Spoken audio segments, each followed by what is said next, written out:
On Tuesday, July 8, 2025, during a cabinet meeting at the White House, U.S. President Donald Trump stated that it could take him 2 more days to send a letter to the European Union revealing the tariff levels on their exports to the U.S.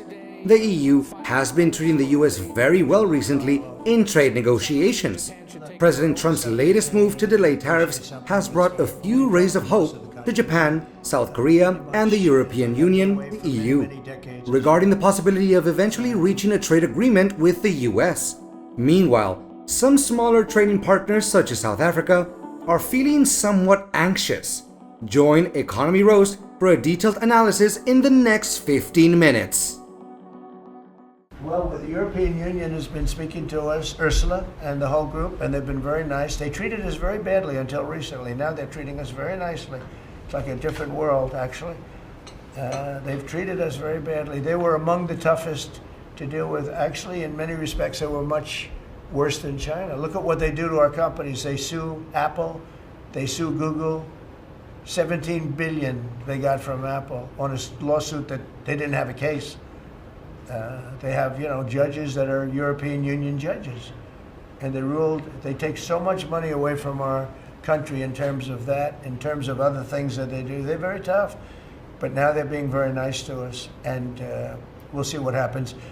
We're probably 2 days off from sending them a letter. We are talking to them. I just want you to know, a letter means a deal. Israel is very unfair having to do with this trial. He's a wartime prime minister. Families, by taking you back to the very beginning. I know that we do not always agree on every detail of every proposal this college has made. And I cannot promise that we will always agree on everything in the future. But what I can promise is that we will always be ready to work for compromise and work for unity. When the Commission sits down with the United States to negotiate on trade and tariffs, Europe must show strength. When we stand up for Ukraine's future, Europe must show strength. Or when we go to China to defend our interests, Europe must show strength. And this strength only comes through our unity.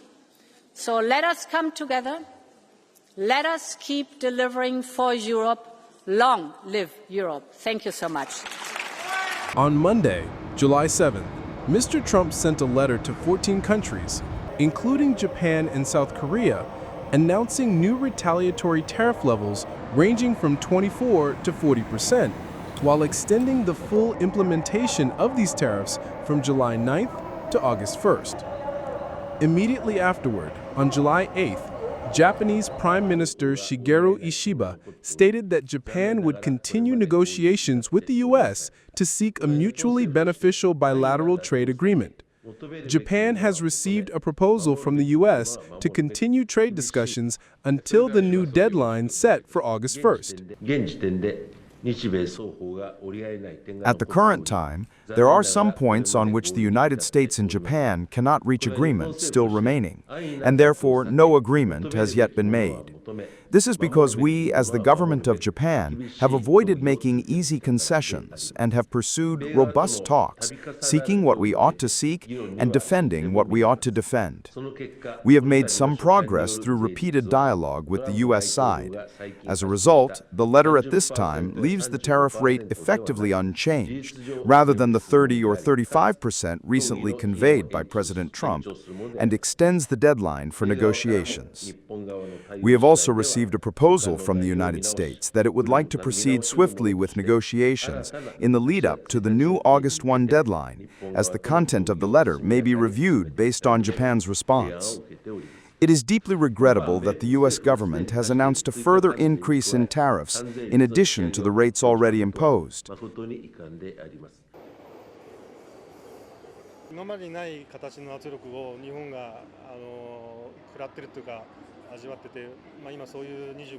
Japan is currently facing unprecedented pressure, and if we really accept 25% tariffs, I feel that our exports would probably dwindle, and consequently, I'm afraid that the economy will become increasingly difficult and life will be harder for many people.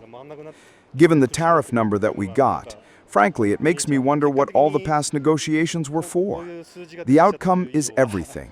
The Japanese government might have tried their best in the negotiation process, but I want them to achieve something in the end. I think that's what everyone's hope is, including mine.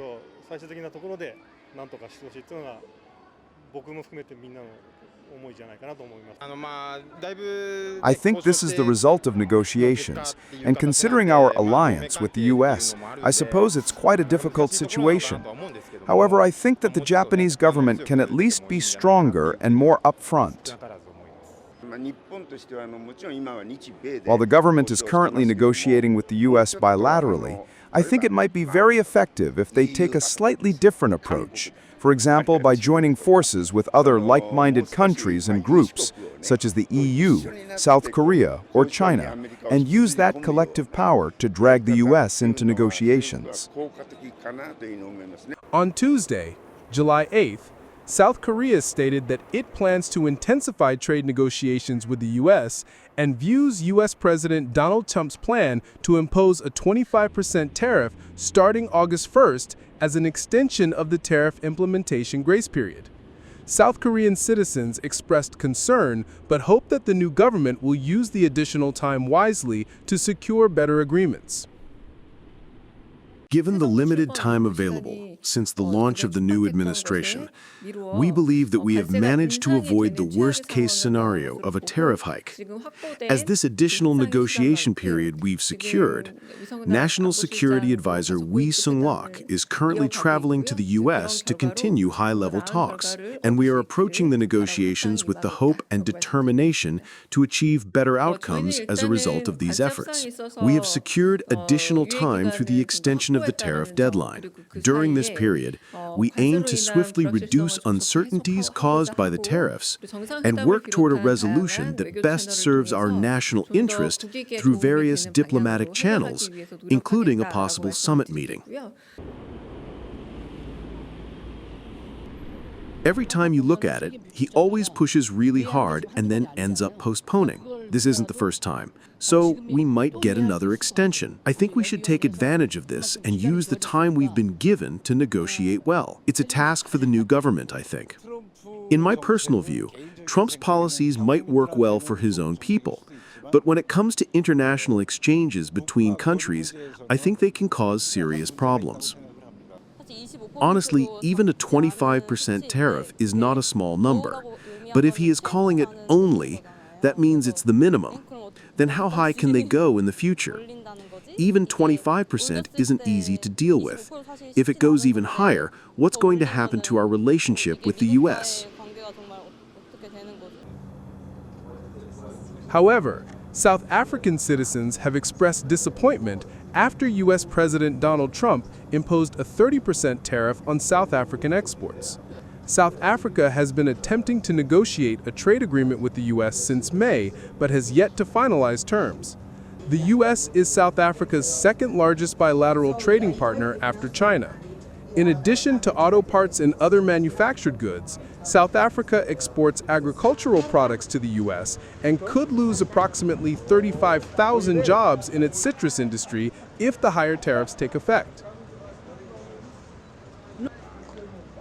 We are already poor. There are no jobs. There's nothing for us. So if more people lose jobs because of this tariffs, what is going to happen?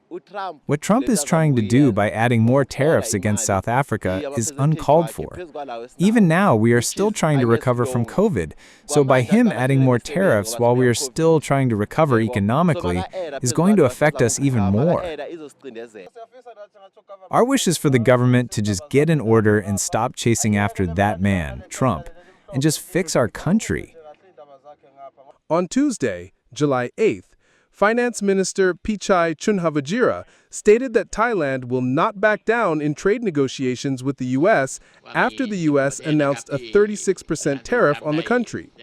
Thailand and a few other Southeast Asia countries are among those most heavily impacted by U.S. President Donald Trump's comprehensive tariffs, as they rely on exports and manufacturing to drive economies collectively valued at over $3.8 trillion USD, some of which are supported by supply chain shifts from China. ก็มี10 กว่าประเทศนะครับที่ประธานาธิบดีทรัมป์ได้ประกาศแล้วก็ส่งอัตราภาษีมา There are over 10 countries that President Trump has sent out his letters announcing the tariffs, and part of the message in there was to push us to speed up the negotiation talks, so the deadline is now moved from July 9th to the 1st of August.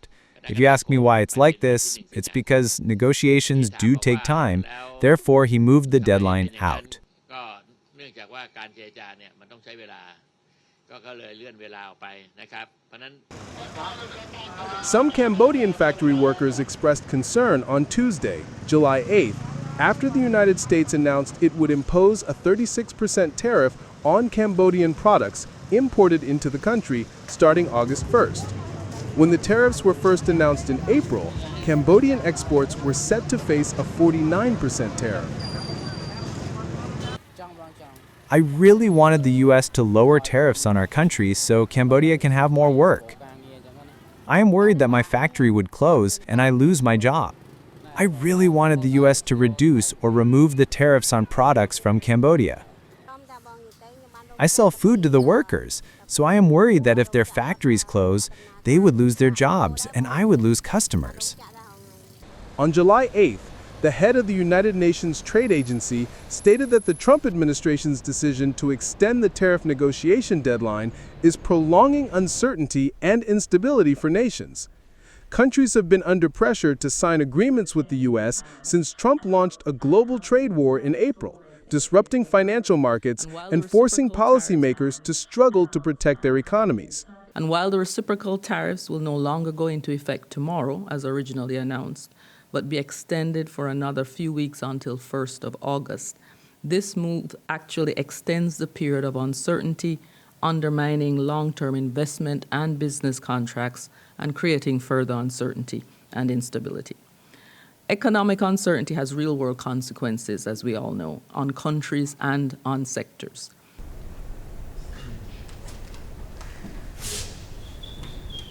Adding to the uncertainty created by the tariffs and related trade measures, we're simultaneously seeing deep cuts in development aid, creating a dual shock for developing countries in the world of trade and aid.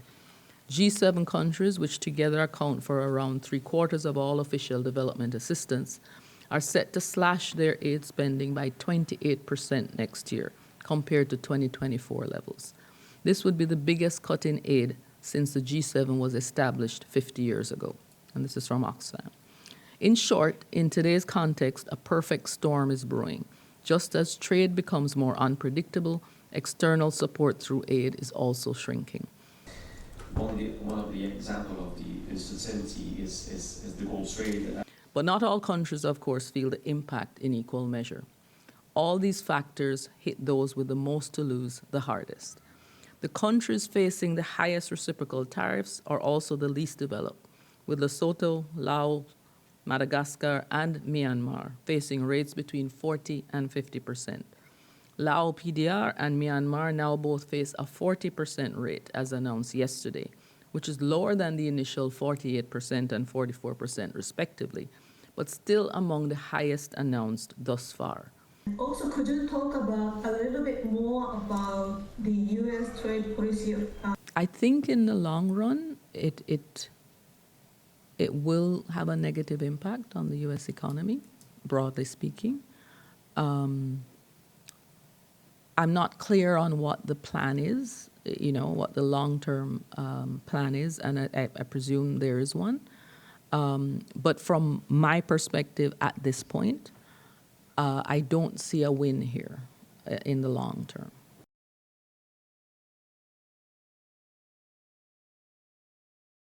According to experts and U.S. administration officials, these actions indicate that Mr. Trump is dissatisfied with prolonged and complex trade negotiations. He announced a 50% tariff on imported copper metal and warned of a potential 200% tariff on imported pharmaceuticals.